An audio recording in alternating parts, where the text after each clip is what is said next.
गिरधपुरी धाम छत्तीसगढ़ के हवे शान। जय हो गिरधपुरी धाम छत्तीसगढ़ के हवे शान। यही धरती माँ जन्म लिए बाबा, यही धरती माँ जन्म लिए बाबा, सतनाम के प्रतीक बनाए सतनाम। जय हो गिरधपुरी धाम छत्तीसगढ़ के हवे शान। जय हो गिरधपुरी धाम छत्तीसगढ़ के हवे शान।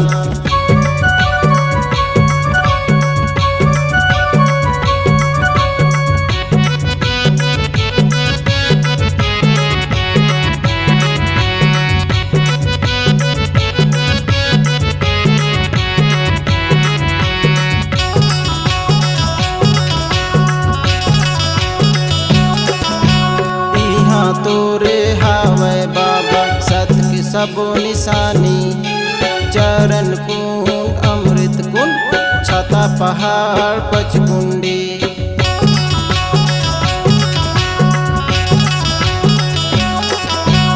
यहाँ तोरे हावे बाबा सत की सब निशानी, चरण कुंड अमृत कुंड छता पहाड़ पचकुंडी। और धारा पेड़ है बाबा, और धारा पेड़ है बाबा, जी हाँ बने जोड़ा जय तखान जय सतनाम। जय हो गिरधपुरी धाम छत्तीसगढ़ के हवे शान। जय हो गिरधपुरी धाम छत्तीसगढ़ के हवे शान।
गिरधपुरी धाम छत्तीसगढ़ के हवे शान। जय हो गिरधपुरी धाम छत्तीसगढ़ के हवे शान। यही धरती माँ जन्म लिए बाबा, यही धरती माँ जन्म लिए बाबा, सतनाम के प्रतीक बनाए सतनाम। जय हो गिरधपुरी धाम छत्तीसगढ़ के हवे शान। जय हो गिरधपुरी धाम छत्तीसगढ़ के हवे शान। जय हो गिरधपुरी धाम छत्तीसगढ़ के हवे शान। जय हो गिरधपुरी धाम छत्तीसगढ़ के हवे शान। C-Log Digital Recording Studio, Cordoba. Contact number 9907119215.